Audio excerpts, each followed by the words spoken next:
Job, chapitre 32. Ces trois hommes cessèrent de répondre à Job parce qu'ils se considéraient comme justes. Alors, Élihu, fils de Barakil, originaire de Buz et membre du clan de Ram, se mit en colère. Il se mit en colère contre Job parce qu'il se prétendait juste devant Dieu.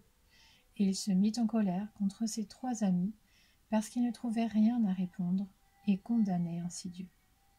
Comme ils étaient plus âgés que lui, Élihu avait attendu jusqu'à ce moment pour parler à Job. Lorsqu'il vit que les trois hommes n'avaient plus rien à dire, il se mit en colère. Élihu, fils de Barakil, originaire de Buz, prit la parole et dit : « Je suis jeune, et vous êtes des vieillards. Voilà pourquoi j'étais intimidé, j'avais peur de vous exprimer mon opinion. Je me disais : l'expérience parlera, le grand nombre d'années fera connaître la sagesse. Mais en réalité, dans l'homme, c'est l'esprit, le souffle du Tout-Puissant qui donne la capacité de comprendre. Ce n'est pas le grand nombre d'années qui procure la sagesse, ce n'est pas la vieillesse qui permet de discerner ce qui est juste. Voilà pourquoi je dis : écoute-moi, moi aussi je vais exprimer mon opinion. J'ai attendu la fin de vos discours, j'ai prêté l'oreille à vos raisonnements jusqu'à ce que vous ayez fait le tour de la question. Je vous ai accordé toute mon attention, et je constate qu'aucun de vous ne l'a convaincu. Pas un de vous n'a répondu à ses propos. Ne dites pas cependant : nous avons trouvé la sagesse. C'est Dieu qui peut le confondre et non un homme. Il ne s'est pas adressé directement à moi, aussi lui répondrai-je tout autrement que vous.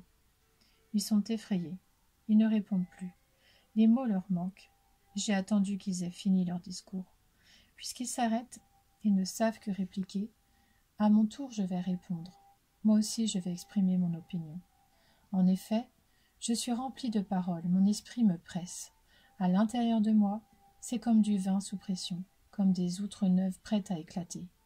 Je dois parler pour me soulager, je dois ouvrir mes lèvres pour répondre. Je ne ferai preuve d'aucun favoritisme et je ne flatterai personne. De fait, je ne sais pas flatter. Mon Créateur m'enlèverait bien vite. Job, chapitre 33. Maintenant donc, Job, écoute mes propos, prête l'oreille à toutes mes paroles. J'ai ouvert la bouche, les mots se bousculent dans mon palais. C'est un cœur droit qui inspirera mes paroles, c'est un savoir pur que mes lèvres exprimeront. L'Esprit de Dieu m'a créé, le souffle du Tout-Puissant m'anime. Si tu le peux, réponds-moi, prends tes dispositions, tiens-toi prêt. Devant Dieu, je suis ton semblable, j'ai été comme toi, tiré de la boue.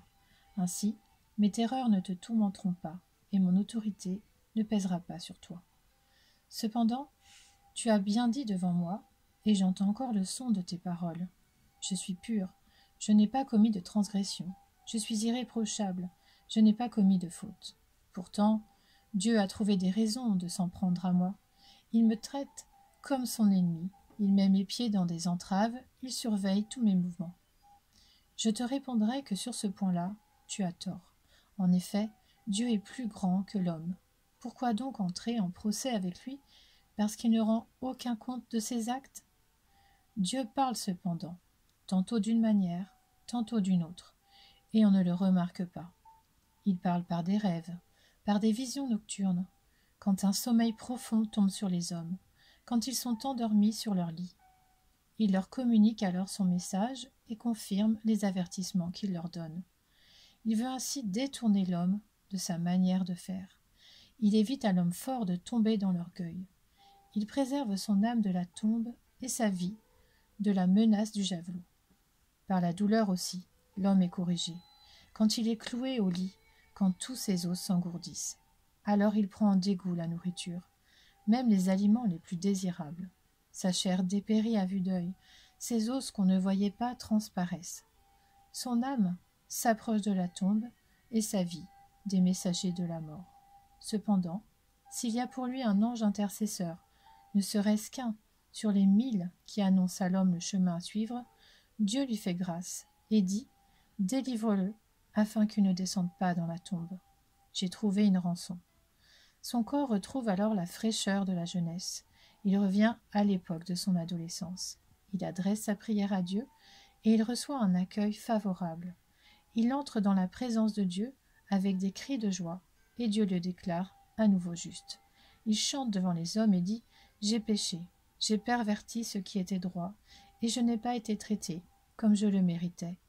Dieu a racheté mon âme pour qu'elle n'aille pas dans la tombe, et ma vie peut contempler la lumière. » Voilà tout ce que Dieu fait, 2 fois, 3 fois, avec un homme pour écarter son âme de la tombe et pour qu'il jouisse encore de la lumière des vivants.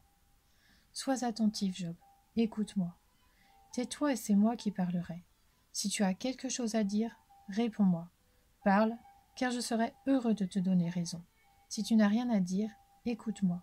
Tais-toi et je t'enseignerai la sagesse.